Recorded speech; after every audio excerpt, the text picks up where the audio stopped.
Dormito in un parcheggio, ma non era un parcheggio qualunque. Esperimento cinematografico: il viaggio entra nel vivo e noi entriamo nella reflex piuttosto che sulla GoPro che è là.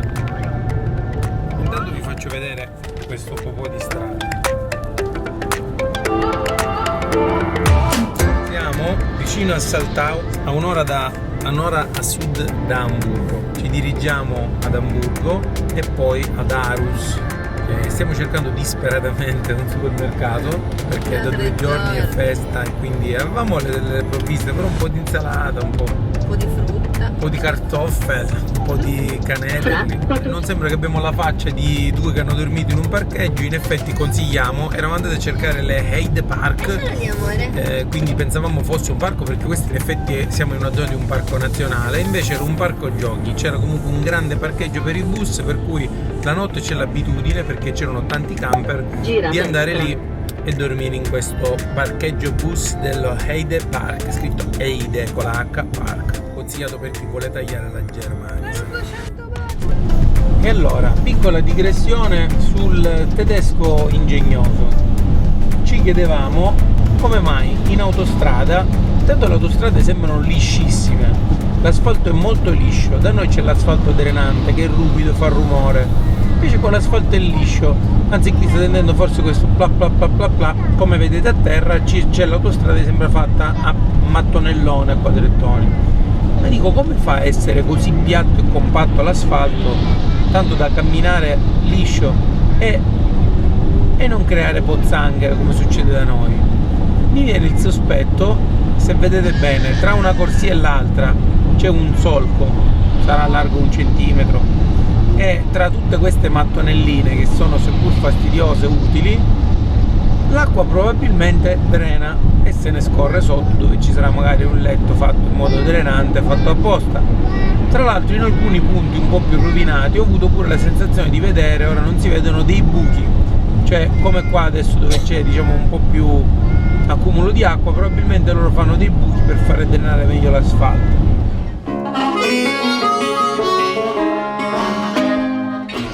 Siamo ad Amburgo, ci stiamo succando del traffico, ma non devo dire che è colpa di Emiliana che voleva vedere Amburgo.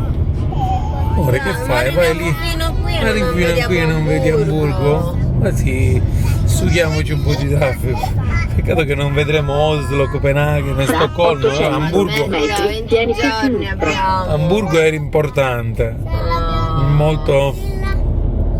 Tu rimani in macchina, io la giro da sola. Giro a Amburgo. Lo sai che da Amburgo è nato l'hamburger? È una battuta, è vero. Che tristezza. È vero.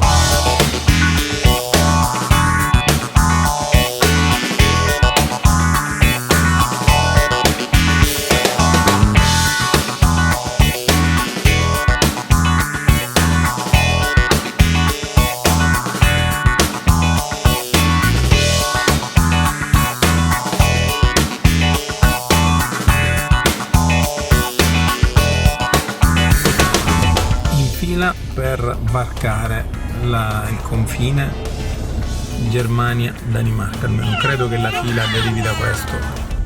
Alle 18:37 dovremmo arrivare. Ci siamo ridotti un pochino stretti perché dovremmo essere lì entro comunque le 19:45, quindi abbiamo un'ora di margine. Ci mancano 3 ore e 20 circa di strada per arrivare. Per chi di voi non sapesse come è fatto un confine, ecco qua. Disturbato a queste pernacchie il fiordo di Veide, credo, come un fiordo della Danimarca. E lì, guarda quella struttura che strana, peccato che si vede quella. Anche in Danimarca ogni tanto, stavo per dire c'è il sole, anche in Danimarca ogni tanto non piove. dirigiamo a Hirtshals, 2 ore di distanza dal terminale Color Line.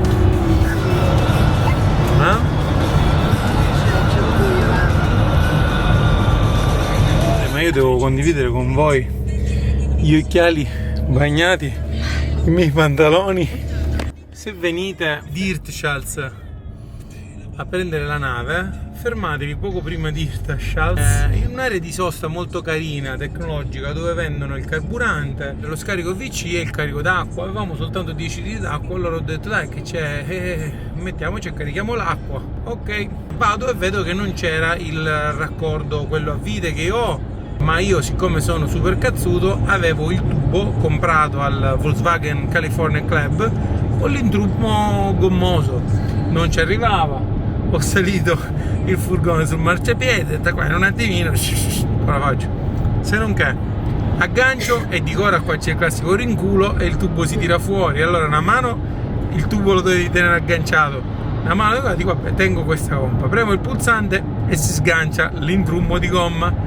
Dopodiché dico ok, ora tengo l'intrummo di gomma e il tubo lo infilo parecchio dentro così non esce. Premo e qualcosa esce a pressione e comincio a fare così come nei film venili, mi sentivo un cretino. Dopodiché dico allora che faccio? Ora non so come sono riuscito con un piede a tenere il filo sulla ruota, con l'altra mano c'è una cosa, devo premere un pulsante, premo un pulsante, l'intrummo di gomma regge e si sfila il tubo dall'intrummo di gomma. Allora dico Emiliana esci che dobbiamo fare una cosa. Esce lei, viene a prendere, si mette il giubbotto, parte a pressione e tenevo come quando gonfi i palloncini, usciva acqua dappertutto. Emiliano faceva mi hai fatto il bagno, mi hai lavato i capelli. Insomma, alla fine ce l'abbiamo fatta. Condivido con voi la gioia di vedere che il serbatoio di sopra è pieno. Ecco, mi sento un po' zuppo, per fortuna le mie scarpe Nike dovrebbero essere resistenti all'acqua. È ghiacciata l'acqua. Però a bomba, cioè premevi un pulsante, quindi passate e portatevi una pompa galattica. A dopo, andiamo a prendere il traghetto.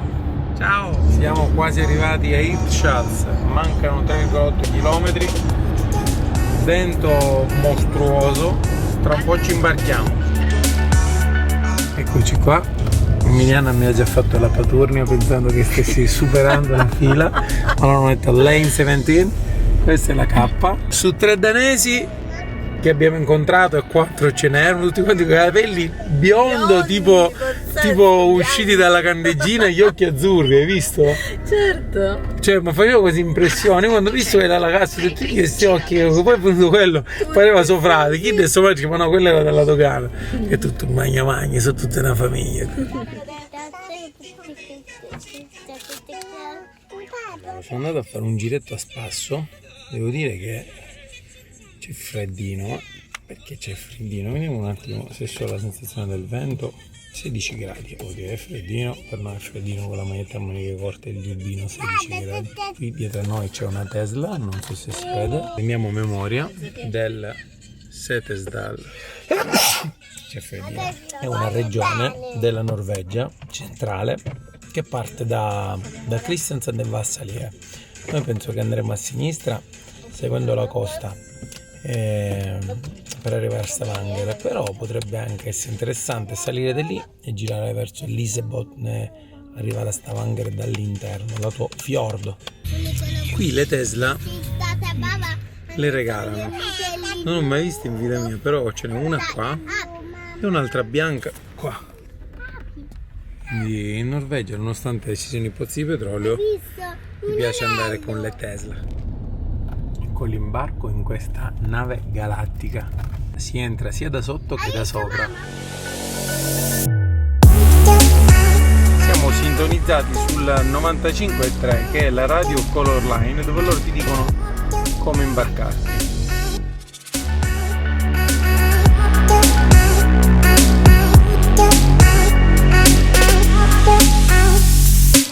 Finalmente mi si è deciso a mettere che il vento non poteva.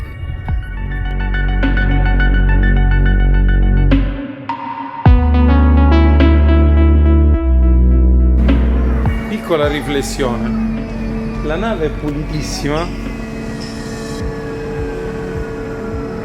siamo già partendo, siamo saliti 2 secondi fa, fuori piove, quindi a terra le macchine hanno tutti i copertoni bagnati, come potete vedere. La nave è pulita, non c'è puzza, fantastico, tutto ordinato.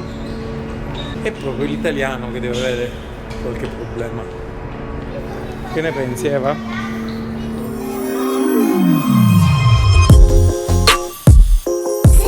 Signori, il vero viaggio inizia adesso.